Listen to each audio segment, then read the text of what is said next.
বিসমিল্লাহির রহমানির রহিম। রহমান রহিম আল্লাহ তাআলার নামে শুরু করছি।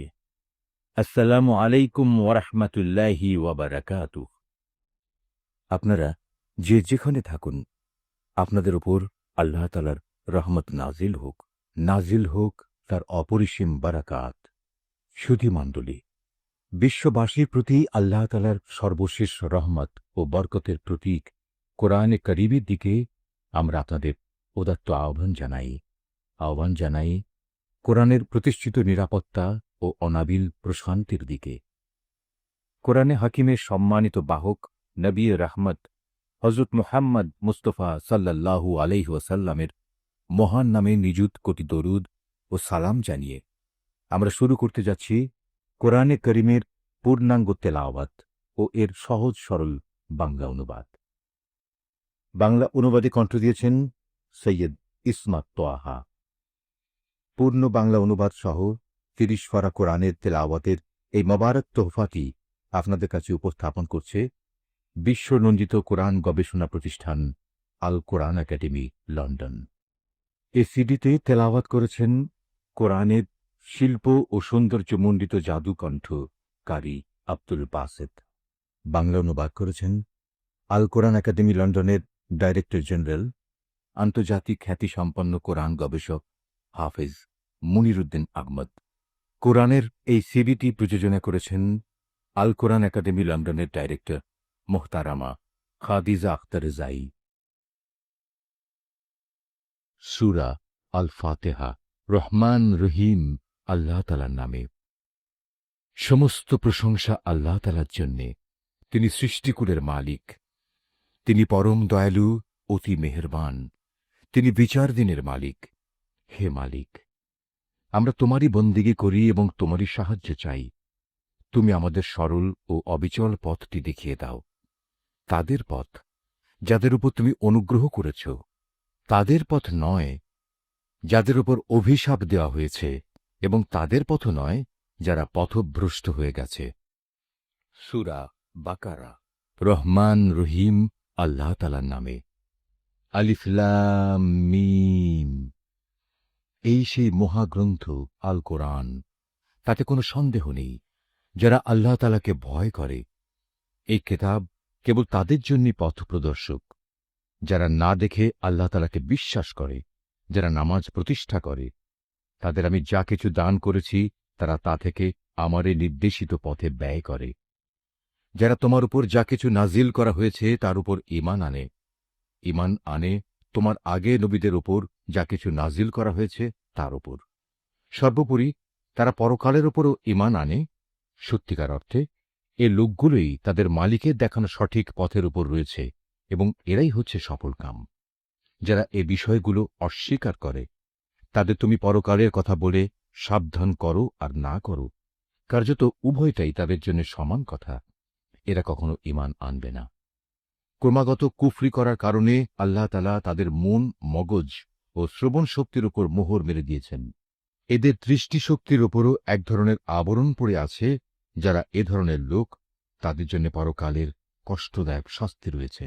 মানুষদের মাঝে কিছু লোক এমনও আছে যারা মুখে বলে আমরা আল্লাহ তাআলা ও পরকালের উপর ঈমান এনেছি, কিন্তু এদের কর্মকাণ্ড দেখলে তুমি বুঝতে পারবে এরা মোটেই ঈমানদার নয়। মুখে ঈমানের দাবি করে এরা আল্লাহ তাআলা ও তার নেক বান্দাদের সাথে প্রতারণা করে যাচ্ছে। মূলত এ কাজের মাধ্যমে তারা অন্য কাউকে নয়, নিজেদেরই ধোঁকা দিয়ে যাচ্ছে, যদিও এ ব্যাপারে তাদের কোনো প্রকারের চৈতন্য নেই।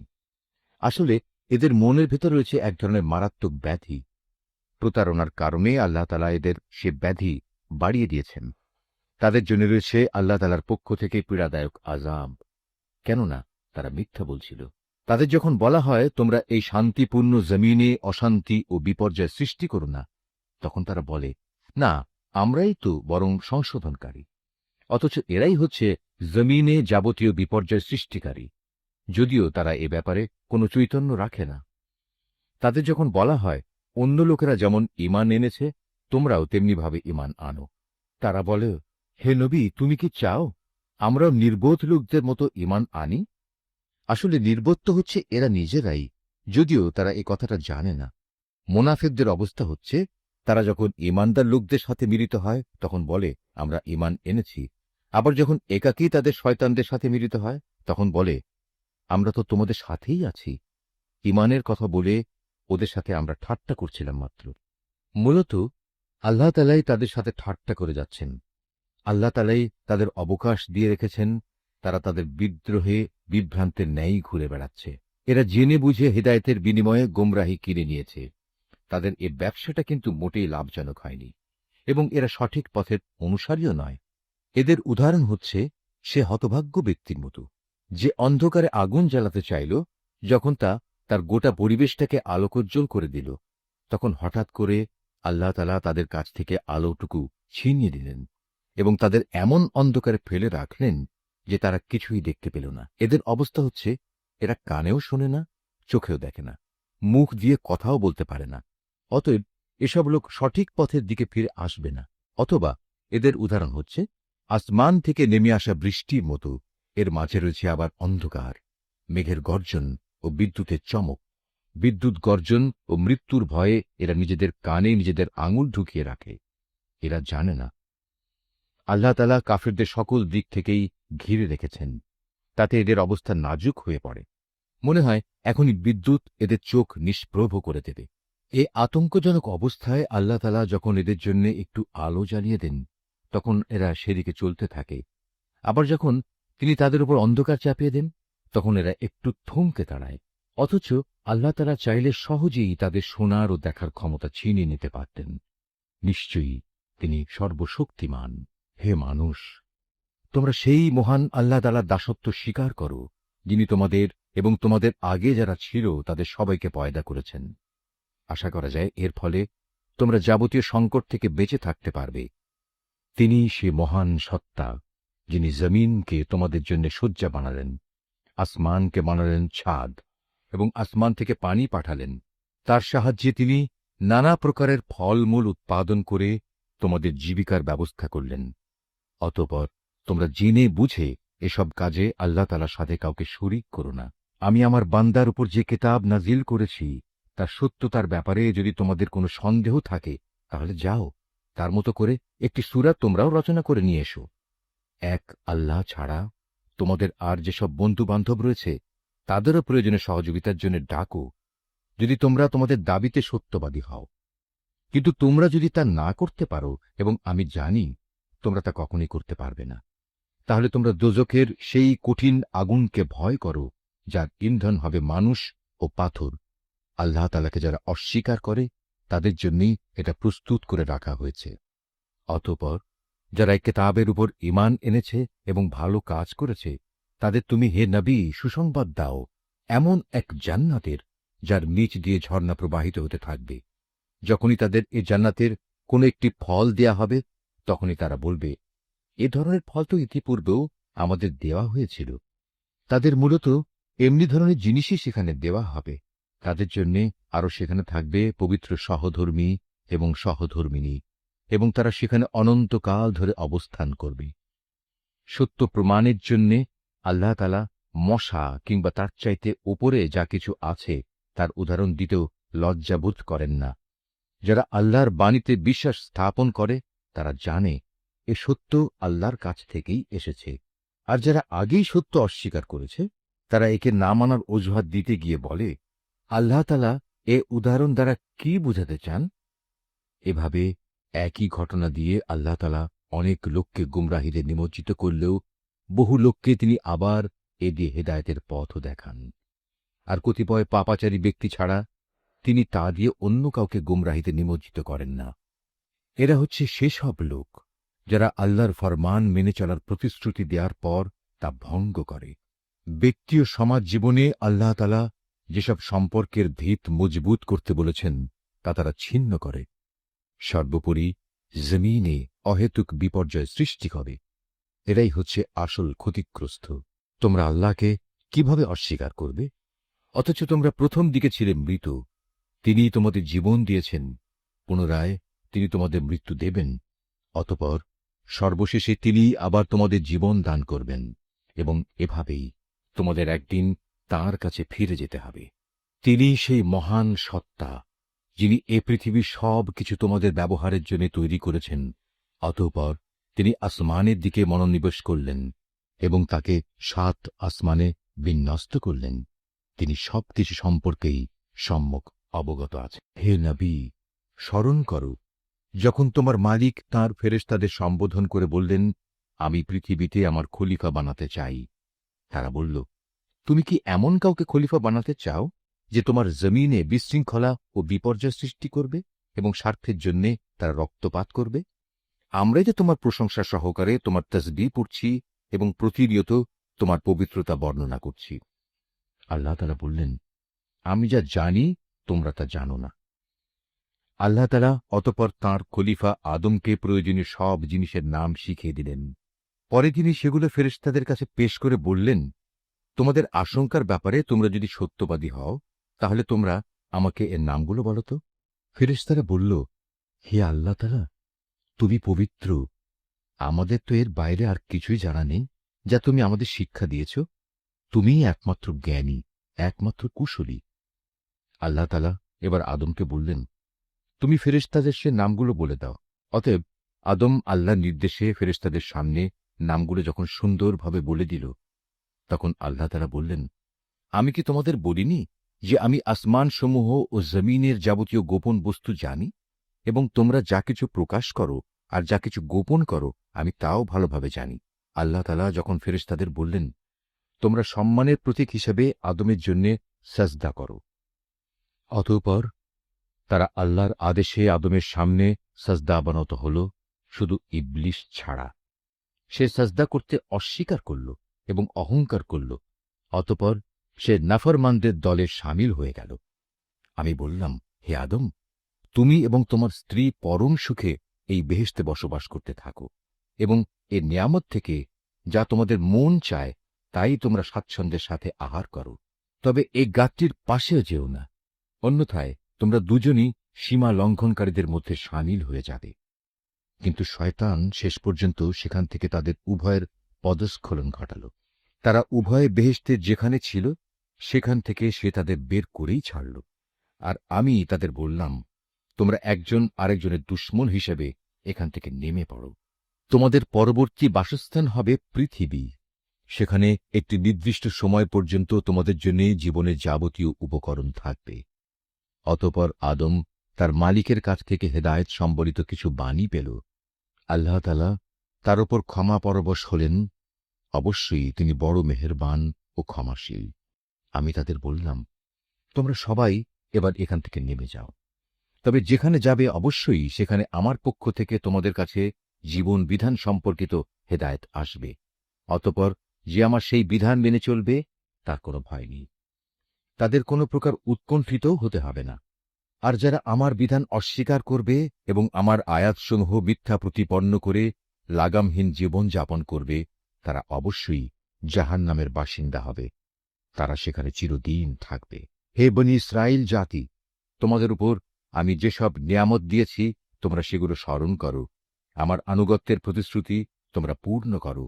আমিও এর বিনিময়ে তোমাদের দুনিয়া ও আখিরাতের পুরস্কারের প্রতিশ্রুতি পূর্ণ করব এবং তোমরা একমাত্র আমাকেই ভয় করো। আমি মুহাম্মাদের কাছে যা কোরআন নাজিল করেছি তোমরা এর উপর ঈমান আনো, যা তোমাদের কাছে যা কিছু আছে তার সত্যায়নকারী। তোমরা কিছুতেই এর প্রথম অস্বীকারী হইও না এবং বৈষয়িক স্বার্থে সামান্য মূল্যে আমার আয়াত বিক্রি করো না, এবং তোমরা শুধু আমাকেই ভয় করো। তোমরা মিথ্যা দিয়ে সত্যকে পোশাক করিয়ে দিও না এবং সত্যকে জেনে বুঝে লুকিয়েও রেখো না। তোমরা নামাজ প্রতিষ্ঠা করো, যাকাত আদায় করো। যারা আমার সামনে অবনত হয় তাদের সাথে মিলে তোমরাও আমার আনুগত্য স্বীকার করো। তোমরা কি মানুষদের ভালো কাজের আদেশ করো এবং নিজেদের জীবনে তা বাস্তবায়নের কথা ভুলে যাও? অথচ তোমরা সবাই আল্লাহর কেতাব পড়ো, কিন্তু কেতাবের এ কথা তোমরা কি বোঝো না? হে ঈমানদার ব্যক্তিরা, তোমরা সবর ও নামাজের মাধ্যমে আল্লাহর কাছে সাহায্য চাও। যাবতীয় হক আদায় করে নামাজ প্রতিষ্ঠা করা অবশ্যই একটা কঠিন কাজ, কিন্তু যারা আল্লাহকে ভয় করে তাদের কথা আলাদা। যারা জানে একদিন তাদের সবাইকে তাদের মালিকের সামনাসামনি হতে হবে এবং তাদের সবাইকে তাঁর কাছে ফিরে যেতে হবে, তার জন্যে এটা কঠিন কিছু নয়। হে বনী ইসরাইল জাতি, তোমরা আমার সেই নেয়ামতের কথা স্মরণ করো যা আমি তোমাদের দান করেছি। আমার সেই নেয়ামতের মধ্যে একটি ছিল, আমি তোমাদের সৃষ্টিকুলের উপর প্রাধান্য দিয়েছিলাম। হে ঈমানদার ব্যক্তিরা, তোমরা সেই দিনটিকে ভয় করো যেদিন একজন আরেকজনের কোনোই কাজে আসবে না। একজনের কাছ থেকে আরেকজনের পক্ষে কোনো সুপারিশও সেদিন গ্রহণ করা হবে না, এবং কারো কাছ থেকে মুক্তিপণ নেয়া কিংবা তা নিয়ে কাউকে ছেড়ে দেয়া হবে না, না তাদের সেদিন কোন রকম সাহায্য করা হবে। স্মরণ করো, যখন আমি তোমাদের ফেরাউনের লোকদের গোলামি থেকে মুক্তি দিয়েছিলাম, তারা তোমাদের উপর ভীষণ অত্যাচার করত। তারা নিকৃষ্ট ধরনের শাস্তি দ্বারা তোমাদের যন্ত্রণা দিত। তারা তোমাদের পুত্র সন্তানদের হত্যা করত এবং তোমাদের মেয়েদের তারা জীবিত রেখে দিত। তোমাদের মালিকের পক্ষ থেকে এতে তোমাদের জন্য বড় একটা পরীক্ষা নিহিত ছিল। আরও স্মরণ করো, যখন আমি তোমাদের জন্য সমুদ্রকে দ্বিধা বিভক্ত করে দিয়েছিলাম, অতঃপর আমি তোমাদের সমূহ মৃত্যুর হাত থেকে বাঁচিয়ে দিয়েছিলাম, এবং আমি ফেরাউন ও তার দলবলকে সমুদ্রে ডুবিয়ে দিয়েছিলাম, আর তোমরা তা তো নিজেরাই প্রত্যক্ষ করেছিলে। আরও স্মরণ করো, যখন মূসাকে আমি বিশেষ একটি কাজে 40 রাত নির্ধারণ করে দিলাম, তার যাওয়ার পর তোমরা একটি বাছুরকে মাবুদ রূপে গ্রহণ করে নিলে। তোমরা এতে করে ভীষণ জুলুম করেছিলে। অতঃপর এ অপরাধ সত্ত্বেও আমি পুনরায় তোমাদের ক্ষমা করে দিয়েছি এ আশায় যে তোমরা আমার কৃতজ্ঞতা আদায় করবে। সে কথাও স্মরণ করো, যখন আমি মূসাকে কেতাব ও ন্যায় অন্যায়ের পরোক্ষকারী একটি মানদণ্ড দান করেছি, যাতে করে তোমরা হেদায়েতের পথে চলতে পারো। আরও স্মরণ করো, মূসা যখন তার নিজ লোকদের কাছে এসে বলল, হে আমার জাতি, তোমরা আমার অবর্তমানে বাছুরকে মাবুদ হিসেবে গ্রহণ করে যে বড় রকমের জুলুম করেছ, তার জন্য অবিলম্বে আল্লাহর দরবারে তওবা করো, এবং তোমরা তোমাদের নিজেদের শিরকে অভিশপ্ত নফস সমূহকে হত্যা করো। এর মাঝেই আল্লাহর কাছে তোমাদের জন্য কল্যাণ রয়েছে। অতঃপর আল্লাহ তাআলা তোমাদের উপর ক্ষমা পরবশ হবেন, কারণ তিনি বড়ই ক্ষমাশীল ও অনুগ্রহকারী। তোমরা যখন বলেছিলে, হে মূসা, আমরা আল্লাহকে প্রত্যক্ষভাবে না দেখলে কখনো তার উপর ঈমান আনব না, তখন এ ধৃষ্টতার শাস্তি হিসেবে মুহূর্তের মধ্যেই বজ্রের মতো এক গজব তোমাদের উপর নৈপতিত হল, আর তোমরা তার দিকে চেয়েই থাকলে, কিছুই করতে পারলে না। অতঃপর এই ধ্বংসকর মৃত্যুর পর তোমাদের আমি পুনরায় জীবন দান করলাম, যাতে করে তোমরা আমার কৃতজ্ঞতা আদায় করতে পারো। আমি তোমাদের উপর মেঘের ছায়া দান করেছিলাম, মান এবং সালওয়া নামক খাবারও তোমাদের জন্য পাঠিয়েছিলাম। আমি তোমাদের বলেছিলাম, সেসব পবিত্র খাবার খাও যা আমি তোমাদের দিয়েছি, তা তোমরা উপভোগ করো। নিয়ামত অবজ্ঞা করে তারা আমার উপর কোনো অবিচার করেনি, বরং এর দ্বারা তারা নিজেরাই নিজেদের উপর জুলুম করেছে। স্মরণ করো, আমি যখন তোমাদের বলেছিলাম, তোমরা এই জনপদে ঢুকে পড়ো এবং তোমরা তার যেখান থেকেই ইচ্ছা স্বাচ্ছন্দ্যে আহার করো। দম্ভ সহকারে প্রবেশ না করে মাথা নত করে ঢোকো। তোমরা ক্ষমার কথা বলবে, আমিও তোমাদের ভুল ত্রুটিসমূহ ক্ষমা করে দেব, এবং যারা ভালো কাজ করে আমি এভাবেই তাদের পাওনার অঙ্ক বাড়িয়ে দেই। সুস্পষ্ট হেদায়েত সত্ত্বেও অতঃপর জালিমরা এমন কিছু ব্যাপার রদবদল করে ফেলল যা না করার জন্যেই তাদের বলা হয়েছিল। আমিও এরপর যারা জুলুম করল তাদের উপর আসমান থেকে গজব নাজিল করলাম। মূলত এটা ছিল তাদের গুনার ফল। যখন মূসা আমার কাছে তার জাতির লোকদের জন্য পানি চাইল, আমি তাকে বললাম, তোমার হাতের লাঠি দিয়ে তুমি এই পাথরে আঘাত করো। আঘাত করা মাত্রই সে পাথর থেকে 12টি পানির নহর উৎপন্ন হয়ে গেল। প্রত্যেক গোত্রই নিজ নিজ পানির ঘাট চিনে নিল। আমি বললাম, আল্লাহর দেয়া রিজিক থেকে তোমরা পানাহার করো, তবে আমার জমিনে বিপর্যয় সৃষ্টি করে বেরিও না। স্মরণ করো, তোমরা যখন মূসাকে বলেছিলে, হে মূসা, প্রতিদিন একই ধরনের খাবারের উপর আমরা কিছুতেই আর ধৈর্য ধরতে পারব না। তুমি তোমার মালিকের কাছে বলো যেন তিনি কিছু ভূমিজাত দ্রব্য, তরিতরকারি, পেঁয়াজ, রসুন, ভুট্টা, ডাল উৎপাদন করেন। সে বলল, তোমরা কি আল্লাহর পাঠানো এ উৎকৃষ্ট জিনিসের সাথে একটি তুচ্ছ ধরনের জিনিসকে বদলে নিতে চাও? যদি তাই হয়, তাহলে তোমরা অন্য কোনো শহরে সরে পড়ো, যেখানে তোমাদের এসব জিনিস যা তোমরা চাইবে তা অবশ্যই পাওয়া যাবে। আল্লাহ তাআলার আদেশ অমান্য করার ফলে শেষ পর্যন্ত অপমান ও দারিদ্র্য তাদের উপর ছেয়ে গেল। আল্লাহর গজব দ্বারা তারা আক্রান্ত হয়ে গেল।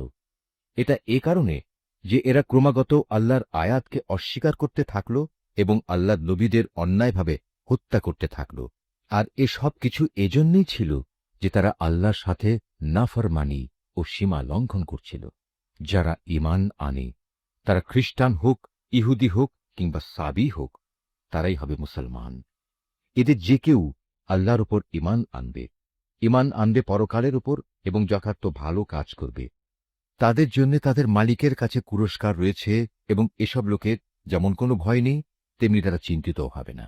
স্মরণ করো, যখন আমি তোমাদের কাছ থেকে প্রতিশ্রুতি দিয়েছিলাম যে তোমরা তাওরাত মেনে চলবে এবং তুর পাহাড়কে আমি তোমাদের উপর তুলে ধরে বলেছিলাম যে কেতাব তোমাদের আমি দান করেছি তা শক্তভাবে আঁকড়ে ধরো এবং তাতে যা কিছু আছে তা স্মরণ রেখো। এই উপায়ে তোমরা হয়তো শয়তান থেকে নিজেদের বাঁচাতে পারবে। অতঃপর তোমরা এ ওয়াদা থেকে ফিরে গেলে, কিন্তু তা সত্ত্বেও আমার অনুদান ও রহমত যদি তোমাদের উপর না থাকত, তাহলে তোমরা অবশ্যই ধ্বংস হয়ে যেতে। তোমরা তো ভালো করেই তাদের জানো যারা তোমাদের মধ্যে শনিবারে আল্লাহর আদেশ লঙ্ঘন করেছে। অতঃপর আমি তাদের শুধু এটুকুই বলেছি, যাও, এবার তোমরা সবাই অপমানিত বানরে পরিণত হয়ে যাও। এই ঘটনাকে আমি সেসব মানুষদের যারা তখন সেখানে মজুদ ছিল, আরও যারা পরে আসবে, তাদের সবার জন্য একটি দৃষ্টান্তমূলক ঘটনা বানিয়ে দিয়েছি। যারা আল্লাহকে ভয় করে এমন লোকদের জন্যও এই ঘটনা ছিল একটি উপদেশ। আরও স্মরণ করো, যখন মূসা তার জাতিকে বলল, অবশ্যই আল্লাহ তাআলা তার নামে তোমাদের একটি গাভী জবাই করার আদেশ দিচ্ছেন, তারা একথা শুনে বলল, হে মূসা, তুমি কি আমাদের সাথে তামাশা করছ? সে বলল, আমি তামাশা করে জাহেলদের দলে সামিল হওয়া থেকে আল্লাহ তাআলার কাছে পানা চাই। তারা মূসাকে বলল, তুমি তোমার মালিককে বলো আমাদের তিনি যেন সুস্পষ্ট বলে দেন তা কেমন হবে। সে বলল, অবশ্যই তা হবে এমন যা বৃদ্ধ হবে না, আবার একেবারে বাচ্চাও হবে না, বরং তা হবে এর মাঝামাঝি বয়সের। এখন যা কিছু তোমাদের নির্দেশ দেওয়া হচ্ছে তাই করো। তারা মূসাকে বলল, তুমি তোমার মালিককে জিজ্ঞেস করে নাও, তিনি আমাদের যেন বলে দেন তার রং কেমন হবে। সে বলল, তা হবে হলুদ রঙের। তার রং এত আকর্ষণীয় হবে যে যারা তাকাবে তা তাদেরই পরিতৃপ্ত করবে। তারা বলল, হে মূসা, তুমি তোমার মালিককে আবার জিজ্ঞেস করে নাও, আসলে তা কি ধরনের হবে। আমরা তো সঠিক গাভী বাছাই করতে পারছি না, কারণ আমাদের কাছে তো সব গাভী দেখতে একই ধরনের মনে হয়। আল্লাহ তাআলা চাইলে এবার অবশ্যই আমরা সঠিক পথে চলতে পারব। সে বলল, তাহলে শোনো, আল্লাহর ঈপ্সিত সে গাভী হবে এমন যে সেটি কোনো চাষাবাদের কাজ করে না, জমিনে পানি সেচের কাজও করে না, অর্থাৎ তা হবে সম্পূর্ণ নিখুঁত ও ত্রুটিমুক্ত। একথা শুনে তারা বলল, এতক্ষণে তুমি আমাদের সামনে সত্য ঘটনা নিয়ে এসেছ। অতঃপর তারা এ ধরনের একটি গাভী জবাই করল, যদিও ইতিপূর্বে মনে হয়নি যে তারা এ কাজটি আদৌ করতে চায়। স্মরণ করো, যখন তোমরা একজন লোককে হত্যা করেছিলে, অতঃপর সে ব্যাপারে তোমরা একে অপরের উপর হত্যার অভিযোগ আরোপ করতে শুরু করলে, অথচ আল্লাহ তাআলা সেই বিষয়ই মানুষের সামনে বের করে আনতে চাইলেন যা তোমরা লুকোবার চেষ্টা করেছিলে।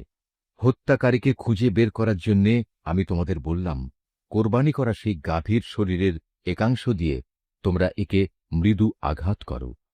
এভাবেই আল্লাহ তাআলা মৃত ব্যক্তিকে জীবন দান করবেন এবং এ ধরনের অলৌকিক ঘটনা দ্বারা তিনি তোমাদের কাছে তার জ্ঞানের নিদর্শনসমূহ তুলে ধরেন। আশা করা যায় তোমরা এর মাধ্যমে সত্য অনুধাবন করবে। কিন্তু এত বড় একটি নিদর্শন সত্ত্বেও অতঃপর তোমাদের মন কঠিন হয়ে গেল, এমন কঠিন যেন তা শক্ত পাথর, বরং মাঝে মাঝে মনে হয় পাথরের চেয়েও বুঝি তা বেশি কঠিন। কেননা কিছু পাথর এমন আছে যা থেকে মাঝে মাঝে ঝর্ণাধারা নির্গত হয়, আবার কোনো কোনো সময় তা বিদীর্ণ হয়ে ফেটেও যায় এবং তা থেকে পানির ফোয়ারাও বেরিয়ে আসে। অবশ্য এর মধ্যে থেকে এমন কিছু পাথর আছে যা আল্লাহর ভয়ে ধসে পড়ে। আল্লাহ তাআলা তোমাদের কার্যকলাপ সম্পর্কে মোটেই গাফেল নন। হে ঈমানদার লোকেরা, এর পরেও তোমরা কি এই আশা পোষণ করো যে এরা তোমাদের সাথে তোমাদের দ্বীনের জন্য ঈমান আনবে? অথচ এদের একাংশ যুগ যুগ ধরে আল্লাহর কেতাব শুনে আসছে, অতঃপর তারা তাকে বিকৃত করছে, অথচ এরা ভালো করেই তা জানে। এদের অবস্থা হচ্ছে, এরা যখন ঈমানদারদের সাথে সাক্ষাৎ করে তখন বলে, আমরা ঈমান এনেছি, কিন্তু এরাই আবার যখন গোপনে একে অপরের সাথে মিলিত হয় তখন বলে, তোমরা কি মুসলমানদের কাছে সেসব কথা প্রকাশ করে দাও যা আল্লাহ তাআলা মুহাম্মদের নবুয়ত সম্পর্কে আগেই তাওরাতে তোমাদের উপর ব্যক্ত করেছেন? খবরদার, তোমরা এমনটি কখনো করো না। তাহলে তারা একদিন তোমাদের মালিকের সামনে এটা দিয়েই তোমাদের বিরুদ্ধে সাক্ষ্য উত্থাপন করবে। তোমরা কি এটুকু কথাও বুঝতে পারো না? এরা কি জানে না আল্লাহর কিতাবে যা কিছু এরা গোপন করে, আবার নিজেদের স্বার্থে তারা যা প্রকাশ করে, তা সবই আল্লাহ তাআলা জানেন। এদের আরেকটি দল, যারা একান্ত অশিক্ষিত, নিরক্ষর, এরা আল্লাহর কিতাব সম্পর্কে কিছুই জানে না। আল্লাহর কিতাব যেন এদের কাছে একটি নিছক ধ্যান ধারণা সর্বস্ব পুস্তক মাত্র। এরা শুধু অমূলক ধারণাই করে থাকে। সেসব লোকের জন্য ধ্বংস অনিবার্য, যারা হাত দিয়ে কিতাব লিখে নেয়, তারপর দুনিয়ার সামনে বলে এগুলো হচ্ছে আল্লাহ তাআলার পক্ষ থেকে অবতীর্ণ শরীয়তের বিধান। তাদের উদ্দেশ্য হচ্ছে যেন তা দিয়ে দুনিয়ার কিছু স্বার্থ তারা কিনে নিতে পারে। অতঃপর তাদের হাত যা কিছু রচনা করেছে তার জন্যে তাদের ধ্বংস ও দুর্ভোগ, যা কিছু তারা উপার্জন করেছে তার জন্য তাদের দুর্ভোগ। এসব নির্বোধ লোকেরা বলে, জাহান্নামের আগুন কখনোই আমাদের স্পর্শ করবে না, একান্ত যদি করেও তা হবে নির্দিষ্ট কয়েকটা দিনের জন্য মাত্র।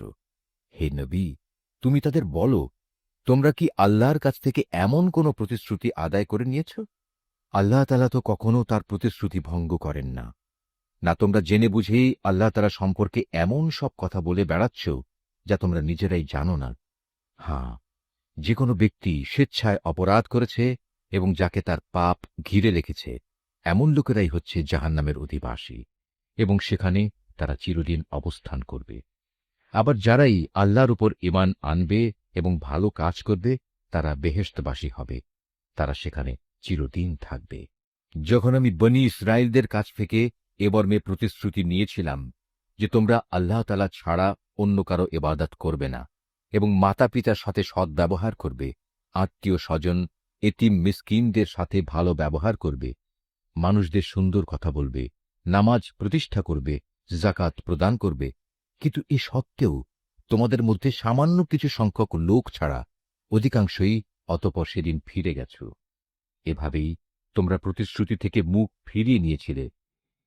তোমাদের কাছ থেকে আমি এ প্রতিশ্রুতিও নিয়েছিলাম যে তোমরা কেউ কারো রক্তপাত করবে না এবং নিজেদের লোকদের তাদের ঘর বাড়ি থেকে উচ্ছেদ করবে না। অতঃপর তোমরা তা স্বীকার করে নিয়েছিলে। তোমরা তো নিজেরাই এ সাক্ষ্য দিচ্ছ। তারপর এই তো হচ্ছে, তোমরা একে অপরকে তোমরা হত্যা করতে লাগলে। তোমাদের এক দলকে তোমরা তাদের ভিটে মাটি থেকে বিতাড়িত করে দিতে লাগলে। অন্যায় এবং জুলুম দ্বারা জালেমদের তোমরা তাদের উপর পৃষ্ঠপোষকতা করতে থাকলে। শুধু তাই নয়, কোন লোক যুদ্ধবন্দী হয়ে তোমাদের কাছে এলে তোমরা তাদের জন্য মুক্তিপণ দাবি করো, অথচ তাদের ঘরবাড়ি থেকে উচ্ছেদ করাটাই ছিল তোমাদের উপর অবৈধ কাজ এবং আল্লাহ তাআলাকে দেয়া প্রতিশ্রুতির লঙ্ঘন। তোমরা কি তাহলে আল্লাহর কিতাবের একাংশ বিশ্বাস করো এবং আরেক অংশ অবিশ্বাস করো? সাবধান, কখনো যদি কোনো জাতি কিংবা ব্যক্তি দ্বীনের অংশবিশেষের উপর ঈমান আনায়নের এ আচরণ করে, তাদের শাস্তি এছাড়া আর কি হবে? যে পার্থিব জীবনে তাদের লাঞ্ছনা ভোগ করতে হবে, তাদের পরকালেও কঠিনতম আযাবের দিকে নিক্ষেপ করা হবে। তোমরা প্রতিনিয়ত যা করছ, আল্লাহ তাআলা সে সব কিছু থেকে মোটেও উদাসীন নন। বস্তুত এই লোকেরা আখিরাতের স্থায়ী জীবনের বিনিময়ে দুনিয়ার অস্থায়ী জীবন খরিদ করে নিয়েছে।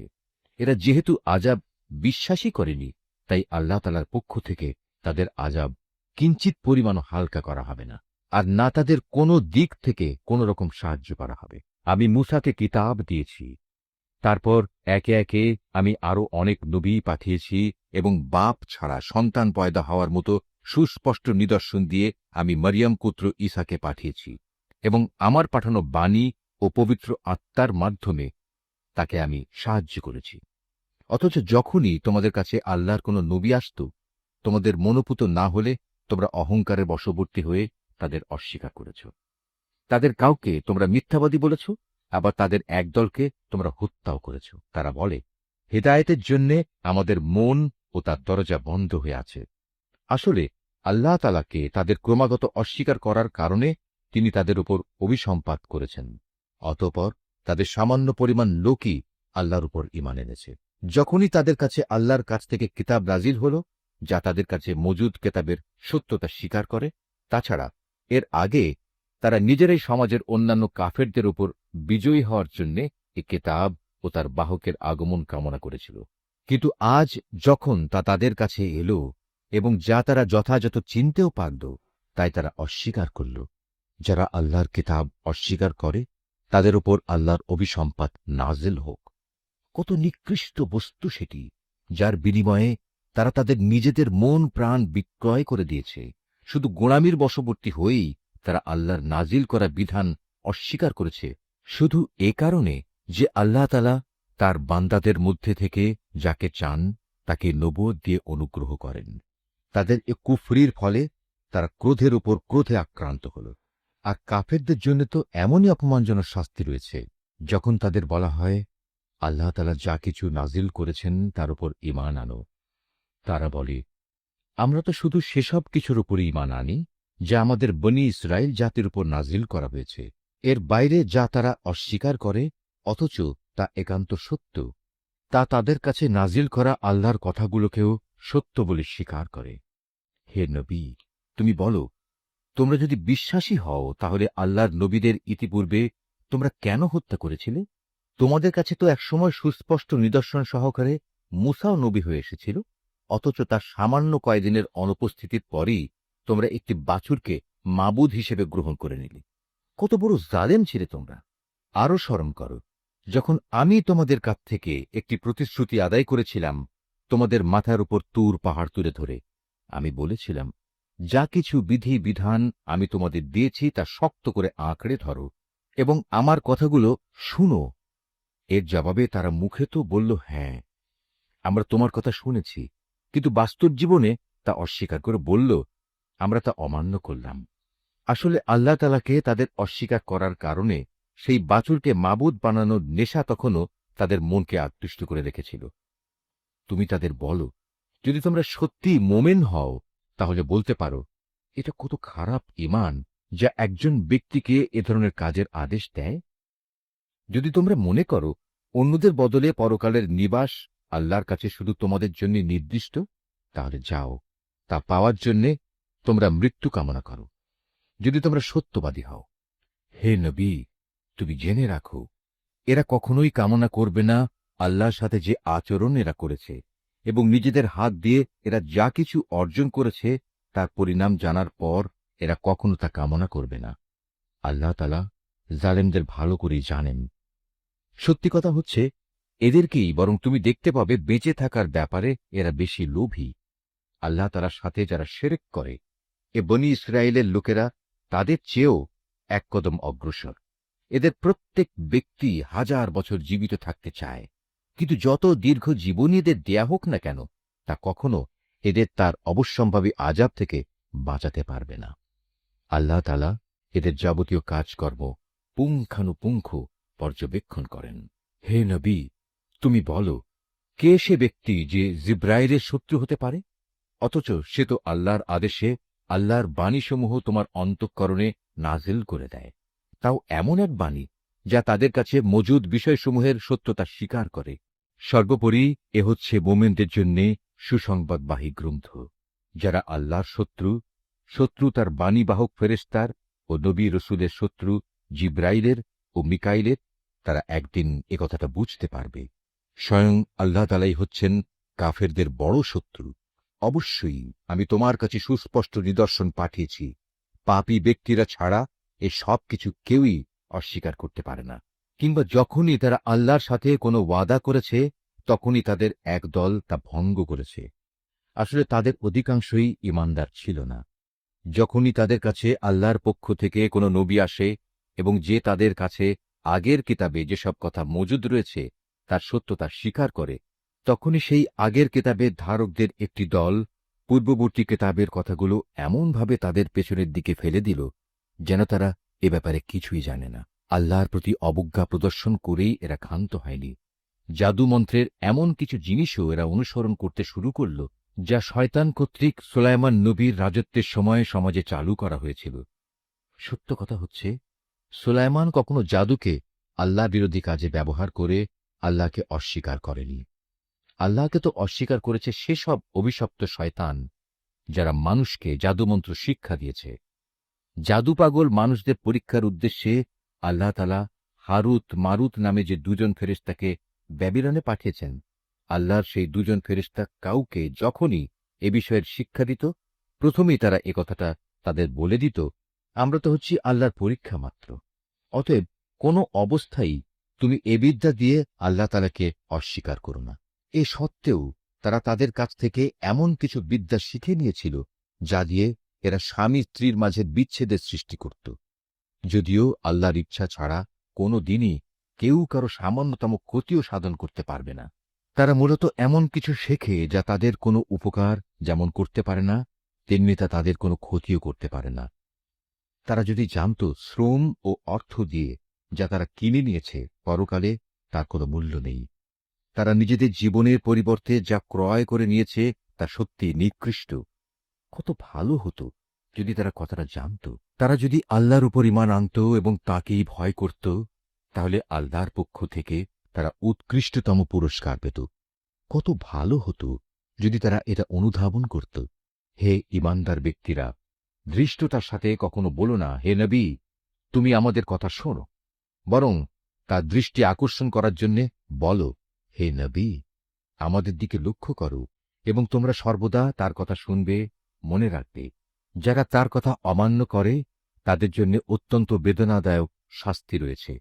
আসলে এই আহলে কেতাব কিংবা যারা আল্লাহর সাথে প্রকাশ্য শিরক করে, তারা কেউই এটা পছন্দ করে না যে তোমার কাছে তোমার মালিকের পক্ষ থেকে নবুয়তের মতো কোনো ভালো কিছু নাজিল হোক। কিন্তু তারা জানে না আল্লাহ তাআলা যাকে চান তাকেই তার অনুগ্রহে বিশেষভাবে বেছে নেন। আল্লাহ তাআলা অত্যন্ত অনুগ্রহশীল। আমি যখন কোনো আয়াত বাতিল করে দেই বা বিশেষ কারণে মানুষদের তা গুলিয়ে দিতে চাই, তখন তার জায়গায় তার চেয়ে উৎকৃষ্ট কিংবা তারই মতো কোনো আয়াত এনে হাজির করি। তুমি কি জানো না আল্লাহ তাআলা সবকিছুর উপর ক্ষমতাবান?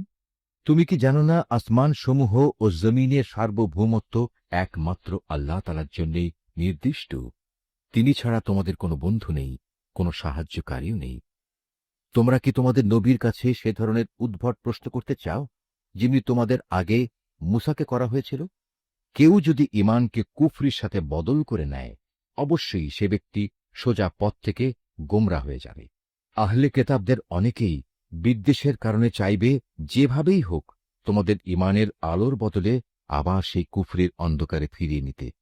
এমনকি সত্য তাদের কাছে স্পষ্ট হয়ে যাওয়ার পরও তারা এ পথ থেকে বিরত হবে না।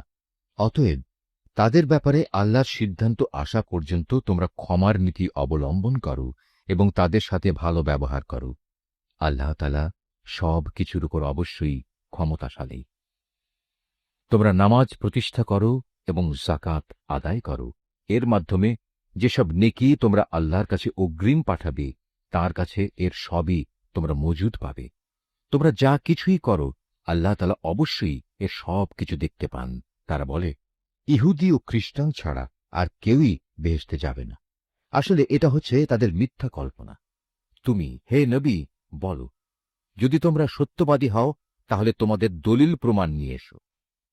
তবে হ্যাঁ, যে কোনো ব্যক্তি আল্লাহর সামনে নিজের সত্তাকে সমর্পণ করে দেবে এবং সে হবে অবশ্যই একজন নেককার মানুষ। তার জন্য তার মালিকের কাছে এর বিনিময় রয়েছে।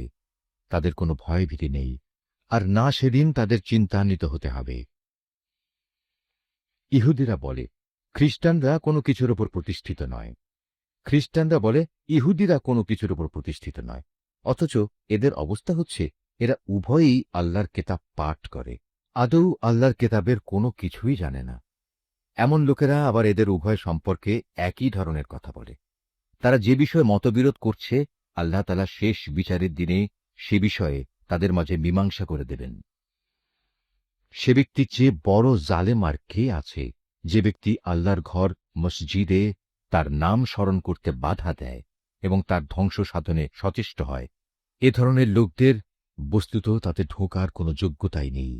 তবে একান্ত ভীত সন্ত্রস্তভাবে ঢুকলে তা ভিন্ন কথা। তাদের জন্য পৃথিবীতে যেমন অপমান লাঞ্ছনা রয়েছে, তেমনি রয়েছে পরকালে কঠিনতম শাস্তি। এরা কেবলা বদলের ব্যাপারেও মতবিরোধ করেছিল, অথচ পূর্ব পশ্চিম সবই তো আল্লাহ তাআলার। তাছাড়া তোমরা যেদিকেই মুখ ফিরাবে সেদিকেই তো আল্লাহ তাআলা রয়েছেন। আল্লাহ তাআলা সর্বব্যাপী এবং জ্ঞানী। খ্রিস্টান লোকেরা বলে আল্লাহ তাআলা অমুককে নিজের সন্তান রূপে গ্রহণ করেছেন, অথচ যাবতীয় পবিত্রতা একান্তভাবে তাঁর। তিনি এ সব কিছুর অনেক ঊর্ধ্বে। আসমান সমূহ ও জমিনের সব কিছুই তাঁর জন্যে। এর প্রতিটি বস্তুই তাঁর একান্ত অনুগত। বরং আসমান সমূহ ও জমিনের তিনিই স্রষ্টা। যখন তিনি কোনো একটি বিষয়ের সিদ্ধান্ত করেন, সে ব্যাপারে শুধু এটুকুই বলেন, হও, আর সাথে সাথেই তা হয়ে যায়। যারা সঠিক কথা জানে না তারা বলে, আল্লাহ তাআলা নিজে আমাদের সাথে কথা বলেন না কেন, অথবা এমন কোন নিদর্শন আমাদের কাছে কেন পাঠান না যার মাধ্যমে আমরা তাকে দেখতে পাব। এদের আগের লোকেরাও এদের মতো করেই কথা বলত। এদের সবার মন আসলে একই ধর্মের। আল্লাহকে যারা দৃঢ়ভাবে বিশ্বাস করে, আমি তাদের জন্য আমার নিদর্শনসমূহ সুস্পষ্ট করে পেশ করে দিয়েছি। অবশ্যই আমি তোমাকে সত্য দিন সহ পাঠিয়েছি আযাবের ভীতি প্রদর্শনকারী ও জান্নাতের সুসংবাদবাহী হিসেবে। জেনে রেখো, তোমাকে জাহান্নামের অধিবাসীদের দায় দায়িত্বের ব্যাপারে প্রশ্ন করা হবে না। ইহুদি ও খ্রিস্টানরা কখনো তোমার ওপর খুশি হবে না। হ্যাঁ, তুমি যদি কখনো তাদের দলের অনুসরণ করতে শুরু করো, তখনই এরা খুশি হবে। তুমি তাদের বলে দাও, আল্লাহ তাআলার হেদায়েতই হচ্ছে একমাত্র পথ। সাবধান, তোমার কাছে সঠিক জ্ঞান আসার পরও যদি তুমি তাদের ইচ্ছানুসারে চলতে থাকো, তাহলে আল্লাহ তাআলা ছাড়া তুমি কোনো বন্ধু ও সাহায্যকারী পাবে না। আহলে কিতাবদের মাঝে এমন কিছু লোকও আছে যারা এ কোরআনকে যেভাবে নিষ্ঠার সাথে পড়া দরকার সেভাবেই পড়ে। তারা তার উপর ঈমানও আনে। যারা একে অস্বীকার করে তারাই হচ্ছে ক্ষতিগ্রস্ত লোক। হে বনী ইসরাইল জাতি, তোমরা আমার সে নিয়ামত স্মরণ করো যা আমি তোমাদের দান করেছি। সে নিয়ামতের অংশ হিসেবে আমি তোমাদের দুনিয়ার অন্যান্য জাতির উপর শ্রেষ্ঠত্ব দান করেছি। তোমরা সেই দিনটিকে ভয় করো যেদিন একজন মানুষ আরেকজনের কোনোই কাজে আসবে না। সেদিন তার কাছ থেকে কোনো রকম বিনিময়ও নেওয়া হবে না। আবার একের পক্ষে অন্যের সুপারিশও সেদিন কোনো উপকারে আসবে না। সেদিন এসব লোকদের কোনো রকম সাহায্যও করা হবে না। আরও স্মরণ করো, যখন ইব্রাহিমকে তার রব কতিপয় বিষয়ে তার আনুগত্যের পরীক্ষা নিলেন, অতঃপর তা পুরোপুরি সে আদায় করল। আল্লাহ তাআলা বললেন, এবার আমি তোমাকে মানব জাতির জন্য নেতা বানাতে চাই। সে বলল, আমার ভবিষ্যৎ বংশধররাও কি নেতা হিসেবে বিবেচিত হবে? আল্লাহ তাআলা বললেন, আমার প্রতিশ্রুতি জালেমদের কাছে পৌঁছবে না। স্মরণ করো, আমি যখন মানুষদের মিলনস্থল ও নিরাপত্তার কেন্দ্র হিসেবে এই কাবা ঘরটি নির্মাণ করেছিলাম, আমি তাদের আদেশ দিয়েছিলাম, তোমরা ইব্রাহিমের দাঁড়ানোর স্থানটিকে নামাজের স্থান হিসেবে গ্রহণ করো। আমি ইব্রাহিম ও ইসমাইলকে আদেশ দিয়েছিলাম যেন তারা আমার ঘর কাবাকে হজ ও ওমরার তাওয়াফকারীদের জন্য, আল্লাহর ইবাদতে আত্মনিয়োগকারীদের জন্য, সর্বোপরি তাঁর নামে রুকু সেজদাকারীদের জন্য পবিত্র করে রাখে। ইব্রাহিম যখন বলেছিল, হে মালিক, এ শহরকে তুমি শান্তি ও নিরাপত্তার শহর বানিয়ে দাও এবং এখানকার অধিবাসীদের মাঝে যে ব্যক্তি আল্লাহ তাআলা এবং পরকালে বিশ্বাস করে তুমি তাদের ফলমূল দিয়ে আহারের যোগান দাও। আল্লাহ তাআলা বললেন, হ্যাঁ, যে ব্যক্তি আমাকে অস্বীকার করবে তাকেও আমি অল্প কয়েকদিন জীবনের উপায় উপকরণ সরবরাহ করতে থাকব। অতঃপর অচিরেই আমি তাদের আগুনের আযাব ভোগ করতে বাধ্য করব, যা সত্যি বড় নিকৃষ্টতম স্থান। ইব্রাহিম ও ইসমাইল যখন এই ঘরের ভিত্তি উঠাচ্ছিল, তখন তারা আল্লাহর কাছে দোয়া করল, হে আমাদের মালিক, আমরা যে উদ্দেশ্যে এ ঘর নির্মাণ করেছি তা তুমি আমাদের কাছ থেকে কবুল করো। একমাত্র তুমি সবকিছু জানো এবং সবকিছু শোনো। তারা আরো বলল, হে আমাদের মালিক, আমাদের উভয়কেই তুমি তোমার অনুগত মুসলিম বান্দা বানাও এবং আমাদের পরবর্তী বংশধরদের মাঝ থেকেও তুমি তোমার একদল অনুগত বান্দা বানিয়ে দাও। হে মালিক, তুমি আমাদের তোমার ইবাদতের আনুষ্ঠানিকতা সমূহ দেখিয়ে দাও এবং তুমি আমাদের উপর দয়া পরবশ হও, কারণ তুমি অত্যন্ত দয়া পরবশ ও পরম দয়ালু। হে আমাদের মালিক, তাদের বংশের মধ্যে তাদের নিজেদের মাঝ থেকে তুমি এমন একজন রসূল পাঠাও যে তাদের কাছে তোমার আয়াতসমূহ পড়ে শোনাবে, তাদের তোমার কেতাবের জ্ঞান ও প্রজ্ঞা শিক্ষা দেবে, উপরন্তু সে তাদের পবিত্র করে দেবে। হে আল্লাহ, তুমি আমাদের এই দোয়া কবুল করো, কারণ তুমি মহাপরাক্রমশালী ও পরম কুশলী। জেনে বুঝে যে নিজেকে মূর্খ বানিয়ে রেখেছে, সে ব্যক্তি ছাড়া আর কে এমন হবে যে ইব্রাহিমের আনিত জীবন বিধান থেকে মুখ ফিরিয়ে নেবে? অথচ তাকে আমি দুনিয়ার নবুয়তের জন্য বাছাই করে নিয়েছি। শেষ বিচারের দিনেও সে আমার নেক লোকদের মধ্যে সামিল হবে। যখন আমি তাকে বললাম, তুমি আমার অনুগত মুসলিম হয়ে যাও, সে বলল, আমি সৃষ্টিকুলের মালিক আল্লাহ তাআলার পূর্ণ আনুগত্য স্বীকার করে নিলাম। যে পথ ইব্রাহিম নিজের জন্য বেছে নিল, সে পথে চলার জন্যে সে তার সন্তান সন্ততিকেও ওসিয়ত করে গেল। ইয়াকুবও তার সন্তানদের ওসিয়ত করে বলল, হে আমার সন্তানরা, নিশ্চয়ই আল্লাহ তাআলা তোমাদের জন্য এই দ্বীন ইসলাম মনোনীত করে দিয়েছেন। অতএব কোন অবস্থায় এই জীবন বিধানের আনুগত্য স্বীকার ব্যতি রেখে তোমরা মৃত্যুবরণ করো না। হে ইহুদি জাতি, তোমরা কি তখন সেখানে উপস্থিত ছিলে যখন ইয়াকুবের সামনে তার মৃত্যু এসে হাজির হল এবং সে যখন তার ছেলে মেয়েদের বলল, বলো, আমার মৃত্যুর পর তোমরা কার ইবাদত করবে? তারা বলল, আমরা অবশ্যই তোমার মাবুদ, তোমার পূর্বপুরুষ ইব্রাহিম, ইসমাইল ও ইসহাকের মাবুদের ইবাদত করব। এ মাবুদ হচ্ছেন একক, আমরা তাঁর আত্মসমর্পণকারী বান্দা হয়েই থাকব। এরা ছিল এক ধরনের জাতি যারা আজ গত হয়ে গেছে। তারা যা করে গেছে তা তাদের নিজেদের জন্য, আবার তোমরা যা করবে তা হবে তোমাদের নিজেদের জন্য। তারা যা কিছু করছিল সে ব্যাপারে তোমাদের কিছু জিজ্ঞেস করা হবে না। এরা ইহুদি ও নাসারারা বলে, তোমরা ইহুদি কিংবা খ্রিস্টান হয়ে যাও, তাহলে তোমরা সঠিক পথে পরিচালিত হবে।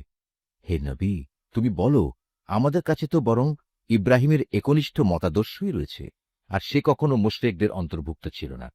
তোমরা বলো, আমরা তো আল্লাহর উপর ঈমান এনেছি এবং ঈমান এনেছি আল্লাহ তাআলা আমাদের কাছে যা কিছু নাজিল করেছেন তার উপর। আমাদের আগে ইব্রাহিম, ইসমাইল, ইসহাক, ইয়াকুব ও তাদের পরবর্তী সন্তানদের উপর যা কিছু নাজিল করা হয়েছে তাও আমরা মানি। তাছাড়া মুসা, ঈসা সহ সব নবীকে তাদের মালিকের পক্ষ থেকে যা কিছু দেওয়া হয়েছে তার উপর আমরা ঈমান এনেছি। আমরা এদের কারো মধ্যেই কোনো তারতম্য করি না। আমরা তো হচ্ছি আল্লাহরই অনুগত বান্দা। আর এরা যদি তোমাদের মতোই আল্লাহর উপর ঈমান আনত, তাহলে তারাও সঠিক পথ পেত। তারা যদি সে পথ থেকে ফিরে আসে, তাহলে তারা অবশ্যই উপদলীয় অনৈক্যের মাঝে পড়ে যাবে। আল্লাহ তাআলাই তোমার জন্য যথেষ্ট হবেন। তিনি শোনেন, তিনিই জানেন। হে নবী, তাদের তুমি বলো, আসল রং হচ্ছে আল্লাহ তাআলারই। এমন কে আছে যার রং তার রঙের চেয়ে উৎকৃষ্ট হতে পারে? আমরা ঘোষণা করছি, আমরা তাঁরই ইবাদত করি। হে নবী, তুমি তাদের বলো, তোমরা কি স্বয়ং আল্লাহ তাআলার ব্যাপারেই আমাদের সাথে বিতর্কে লিপ্ত হতে চাও? অথচ তিনি যেমন আমাদের মালিক, তেমনি তিনি তোমাদেরও মালিক। আমাদের কাজ আমাদের জন্যে, আর তোমাদের কাজ তোমাদের জন্যে। আমরা তাঁর আনুগত্যের ব্যাপারে সবাই হচ্ছি নিষ্ঠাবান। অথবা তোমরা কি একথা বলতে চাও যে ইব্রাহিম, ইসমাইল, ইসহাক, ইয়াকুব ও তাদের বংশধররা সবাই ছিল ইহুদি কিংবা খ্রিস্টান? হে নবী, তুমি বলে দাও, এ ব্যাপারে তোমরা বেশি জানো না আল্লাহ তাআলা বেশি জানেন? যদি কোনো ব্যক্তি তার কাছে মজুদ আল্লাহর কাছ থেকে আগত সাক্ষ্য প্রমাণ গোপন করে, তাহলে তার চেয়ে বড় জালেম আর কে হতে পারে? আল্লাহ তাআলা তোমাদের কাজকর্মের ব্যাপারে মোটেই গাফেল নন। এরাও ছিল এক ধরনের সম্প্রদায় যারা আজ গত হয়ে গেছে। তারা যা করে গেছে তা তাদের জন্যে, আর তোমাদের কর্মফল হবে তোমাদের জন্যে। তারা যা কিছু করছিল সে ব্যাপারে তোমাদের কিছু জিজ্ঞাসা করা হবে না। নিশ্চয়ই আল্লাহ যা বলেছেন সত্য বলেছেন।